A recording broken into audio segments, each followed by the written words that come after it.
अध्यात्मम सहज योग में आज गुलाल साहब का एक पद लेने जा रहे हैं। गुलाल साहब का जीवन रथ 1693 से 1743 ईस्वी तक भुरकुड़ा उत्तर प्रदेश में गतिमान रहा। बड़ी मीठी कथा है। खुद जमींदार थे, खेत था, जमींदारी थी, संपदा थी और उनका प्यारा सा नौकर था, चरवाहा कह लो, नाम था बुलाकी राम। यह बुलाकी राम दिल्ली के यारी साहब का शिष्य था। गरीब था, चरवाही करता था। गुलाल साहब के गाय, गुलाल साहब के बैल, गुलाल साहब की भैंसें उसको लेकर चराने जाता था। गुलाल साहब को शिकायत मिलनी शुरू हुई कि ये चरवाहा बड़ा अद्भुत है, या आंखें बंद करके पेड़ के नीचे बैठ जाता है और गाय और भैंसे और बैल इधर उधर चले जाते हैं, किसी के खेत में चले जाते हैं। जब बहुत शिकायत मिली तो गुलाल साहब एक दिन स्वयं पहुँचे और देखा कि वह तो आंखें बंद किए हुए है और मगन है। और गुलाल साहब बड़े नाराज़ हुए और उन्होंने सोचा कि ये शिकायत तो बिल्कुल ठीक ही थी और उन्होंने ज़ोर से एक लात उसके सीने पर मारी। जाग गया, उसने पैर पकड़ लिया और कहा कि मालिक, आपने अद्भुत काम किया। बहुत दिनों से मैं सोच रहा था कि साधु संतों को बुलाऊंगा, उनको भोजन कराऊंगा, और मैंने साधु संतों को बुला भी लिया था। अपनी कल्पना में, अपनी धारणा में खिला भी चुका था, दही परोसने वाला था। और ज्यों ही दही परोसने चला, आपने लात मारी और दही का मटका फूट गया और उसके साथ ही मेरी कल्पना का जाल, मेरी धारणा का जाल भी ध्वस्त हो गया। गुरु ने तो कृपा की थी, नाम का दान दिया था, आपने ऐसी कृपा कर दी कि मैं अद्वैत को उपलब्ध हो गया, परम ज्ञान को उपलब्ध हो गया। और उसी समय एक सद्गुरु का जन्म हुआ बुलाकी राम में।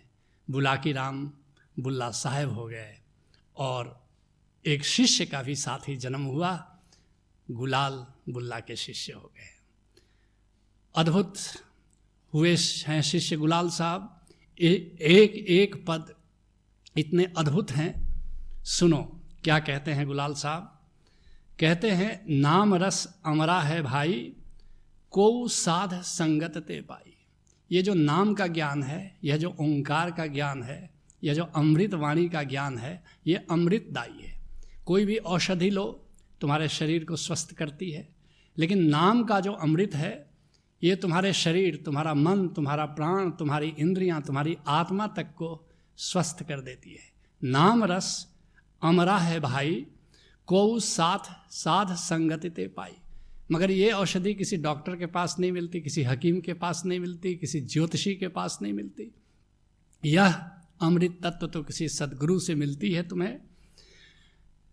और फिर इसको अगर पीना शुरू करो तो फिर एक अजीब सी मस्ती, एक अजीब सी खुमारी में तुम जीना शुरू कर देते हो। कहते हैं, बिन घोटे बिन छाने पीवे, कौड़ी दाम न लाई। कहीं बाजार में खरीदने से ये मिलती नहीं है। और जैसे बाजार की कोई भी चीज़ लाओ, भांग लाओ, तो तुम्हें घोटना पड़ता है, फिर उसको छानना पड़ता है, बहुत सारे उपाय करने पड़ते हैं, तब जाके भांग पी सकते हो। लेकिन नाम रस कुछ ऐसा है कि कुछ भी करने की ज़रूरत नहीं है, सदा शुद्ध है, सदा विशुद्ध है। जैसा है उसको पीना शुरू कर सकते हो। बिन घोटे बिन छाने पीवे, कौड़ी दाम न लाई, रंग रंगीले चढ़त रसीले, कबहीं उतर न जाई। बड़ा आनंददायक है। इसको पीते ही तुम आनंद में जीना शुरू कर देते हो। एक रंग आनंद का चढ़ जाता है तुम्हारे ऊपर, और एक बार इसका नशा चढ़ जाए तो फिर कभी उतरता नहीं। बाकी दुनिया के जितने भी नशे हो, गांजा पियो, भांग पियो, सब नशा एक दिन उतर जाता है। लेकिन नाम का नशा, नाम रस का नशा, जैसे गुरु नानक देव जी कहते हैं कि नाम हमारी नान का चढ़ी रहे दिन रात। दिन रात उस नशे में तुम जीते हो। इसलिए लाल नाथ ने बड़ी प्यारी बात कही है, होफा लो हरि नाम को। अगर पीना ही है तो गांजा और भांग क्या सेवन करते हो? अरे हरि नाम के गांजा को पियो।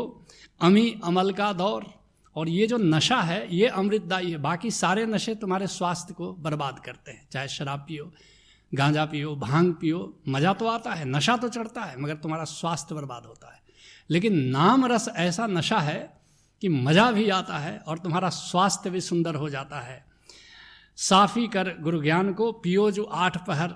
और एक साफ़ी जो गांजा पीते समय चिलम में लगाते हैं, कहते हैं लाल नाथ कि गुरु के ज्ञान को, गुरु के उपदेश को साफ़ी कर लो और 8 पहर 24 घंटे सदा इस नाम रस को पीते रहो। कहते हैं हमारे गुरु अर्जुन देव जी इसी बात को बड़े प्यारे अंदाज में कहते हैं कि ये कैसा आनंददायी है ये नाम रस, सदा रंगीला लाल प्यारा। यह जो गोविंद है वो सदा आनंद देने वाला है, सदा रंगीला है, सदा रंगीला लाल प्यारा, एह महीजा आसरा। जब वो सदानंद उपलब्ध है तो क्यों नहीं उसी अनहद में विश्राम करो, क्यों नहीं उस नाम रस को सदा पीते रहो जो सदा आनंददायी है। कहते हैं गुलाल साहब, छके छकाए पगे पगाए, झूम झूम रस लाई। सदा झूम झूम के पीते रहो। और ऐसा नशा है कि छके छकाए, तुमको अलग से छकना नहीं है, छानना नहीं है, अलग से कुछ इसमें तुमको मेहनत मशक्कत नहीं करनी है। और पगे पगाए और झूम झूम रस लाई, झूमो और पियो। कबीर साहब इस बात को बड़े प्यारे अंदाज में कहते हैं कि मन मस्त हुआ तो क्यों बोले, सूरत कलारी भई मतवाली, मधवा पी गई बिन तोले। फिर अब पेग गिनने की ज़रूरत नहीं है। बाकी शराब पियोगे तो अच्छे अच्छे पियक्कड़ों को भी पेग गिनने की ज़रूरत होती है कि भाई अब ज़्यादा मत पिलाओ, होश खो देंगे। लेकिन नाम रस ऐसा है कि सूरत कलारी भई मतवारी, मधवा पी गई बिन तोले, मन मस्त हुआ तो क्यों बोले।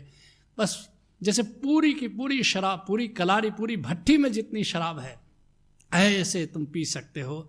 नाम रस के पीने में कोई पेग गिनने की कोई ज़रूरत नहीं है। कहते हैं गुलाल साहब, बिमल बिमल बानी गुण बोले।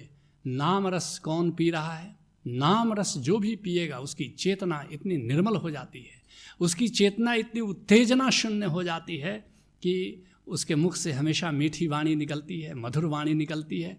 ऐसे कितना भी प्रयास करो, अगर भीतर उत्तेजना है, भीतर अशांति है तो वाणी में परिलक्षित हो जाती है। लेकिन जब अमृत रस पीते हुए जीना शुरू करो तो तुम्हारी वाणी में एक आकर्षण पैदा हो जाता है, तुम्हारी वाणी में एक खिंचाव पैदा हो जाता है, एक निर्मलता पैदा हो जाती है, एक उत्तेजना शून्यता पैदा हो जाती है, एक शीतलता पैदा हो जाती है, एक शांति पैदा हो जाती है। बिमल बिमल बानी गुण बोले, अनुभव अमल चढ़ाई। और ऐसी अनुभूतियाँ शांति की और शीतलता की, ये केवल सिद्धांत की बात नहीं, एक शीतलता का अनुभव तुम्हें होना शुरू होता है। असली शीतलता अनुभव के बाद ही तुम जान पाते हो। कहते हैं गुलाल साहब, जहाँ जहे जावे थिर नहीं आवे, खोली अमल लय धाई। लेकिन एक मुश्किल तब पैदा हो जाती है जब तुम कोई अच्छी चीज़ तुम्हें मिलती है तो फिर क्या करते हो। जैसे अच्छी मिठाई तुमने बाज़ार में खाई तो फिर क्या चाहते हो कि ये मिठाई अपने घर वालों के लिए ले जाएं, अपने बच्चों के लिए ले जाएं, अपनी पत्नी के लिए ले जाएं। जब नाम रस को पीना शुरू करते हो तो उसकी मधुरता, उसका स्वाद, उसका अनूठापन, फिर चाहते हो कि काश मेरे मित्र भी इसको पीते, काश मेरे परिवार के लोग भी इसको पीते। अब यहाँ एक संकट पैदा होता है, तुम उसको पीते हुए जी रहे हो, लेकिन जैसे गूंगा होता है वो गुड़ खाता है, गूंगा केड़ी सरकरा खाए और मुस्काए। वो बताए तो कैसे बताए कि गुड़ कितना मीठा होता है। बस ऐसे ही गूंगे की तुम्हारी दशा हो जाती है। अमृत रस में जब पीना शुरू करते हो, उसको जीना शुरू करते हो, उस आनंद और उस मस्ती में, तो तुम्हारी इच्छा होती है, बांटने की इच्छा होती है। जहाँ जहाँ जावे थिर नहीं आवे, खोली अमल लय धाई। वो जहाँ जाता है वहीं अपना ले करके लोगों को चाहता है कि लोगों को पिलाएं, क्योंकि तुम्हारी करुणा फिर बांटना चाहती है। कहते हैं गुलाल साहब, जल पत्थल पूजन करी भानत, फोकट गाढ़ बनाई। मगर लोग भी अद्भुत हैं, वो जल को पूजा करते हैं, गंगा को पूजा करते हैं, तीर्थ में जा कर के सर झुकाते हैं, कहीं पत्थर तोड़ करके मूर्ति बना लेते हैं। और वहाँ पर कहते हैं गुलाल साहब बड़ा अच्छा मजाक करते हैं कि फोकट गाढ़ बनाई, और फोकट में भगवान मिल गया उनको। इतना सस्ता मामला नहीं है कि पत्थर में से मूर्ति बना लो और परमात्मा को सामने रख करके पूजा करना शुरू कर दो। कहते हैं कबीर साहब कि मामला अगर इतना आसान था, पाहन पूजे हरि मिले तो मैं पूजूं पहाड़, ताते ये चक्की भली पीस खाए संसार। उससे तो अच्छी ये चक्की है, कम से कम गेहूँ पीसने के तो काम में देती है। नहीं, पत्थर पूजने से कोई परमात्मा को नहीं पा सकता। गुलाल साहब कहते हैं गुरु प्रताप कृपाते पावे घट भरी प्याल फिराई। ये गुरु कृपा से, गुरु के प्रताप से, गुरु के यश से, गुरु के तेज बल से यह परमात्मा मिलता है, ये ओंकार का रस तुम्हें मिलता है, ये अमली नशा तुम्हें मिलता है, गुरु प्रताप और उनकी कृपा से मिलता है। कहते हैं गुरु नानक देव जी ना, एक ओंकार सत्य नाम। लेकिन मिलता है किससे? गुरु प्रसाद, ये गुरु की कृपा से मिलता है। सच कहो, गुरु साकी बनकर के तुम्हारा प्याला भर कर देता है और फिर डरना नहीं, फिर चूकना नहीं, बस गुरु पिलाए जाए और तुम पीते चले जाओ। दिन ढल रहा है धीरे धीरे, रब गा रहा है धीरे धीरे। हर दिन ढलते हुए जरा सोचो कि रब पिला रहा है और तुम चूके चले जा रहे हो। बादल गरजे, बिजली चमके, डर लग रहा है धीरे धीरे, माना कि बाहर अभी है उजाला, तम घिर रहा है धीरे धीरे। उम्र बीती चली जा रही है, अंधेरा आता चला जा रहा है, बहुत दूर हम नीड़ से आ गए हैं, बुला घर रहा है धीरे धीरे। परमात्मा तुम्हें भीतर बुला रहा है। नहीं और ढालो, पिलाओ न साकी, नशा चढ़ रहा है धीरे धीरे। तभी गुरु मिल जाता है, पिलाना शुरू कर देता है और तुम कहते हो और मत पिलाओ। मुर्शिद ने पथ को रोशन किया है, दिया जल रहा है धीरे धीरे। और मुर्शिद, तुम्हारा कामिल मुर्शिद, तुम्हारा सद्गुरु तुम्हारे पथ को रोशन कर देता है। तुम गुरु की मधुशाला में पहुंच जाते हो और पीना शुरू करते हो। गुलाल साहब कहते हैं, कहे गुलाल मगन होए बैठे, मंगही हमारी बलाई। अब तो मैं मगन हो गया हूँ, अब मैं किसी से मांगता नहीं। याद रखना, चेतना के 3 तल हैं। पहले तल पर अहंकार है, जब अपनी बात तुम किसी से मनवाना चाहते हो, इसका नाम अहंकार है, लोग मेरी बात माने। दूसरा तल है प्रेम का तल है, जब तुम अपने प्रेमी की बात मानना शुरू कर देते हो, हाँ कहना शुरू कर देते हो, तुम किसी की बात मानना शुरू कर देते हो, यह तुम्हारा प्रेम है।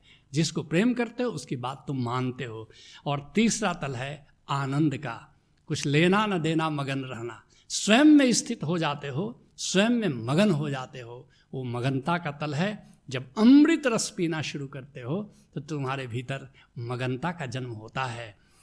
रजब साहब कहते हैं, संतो मगन भया मन मेरा। उस रस को पी करके मैं मगन हो गया हूँ।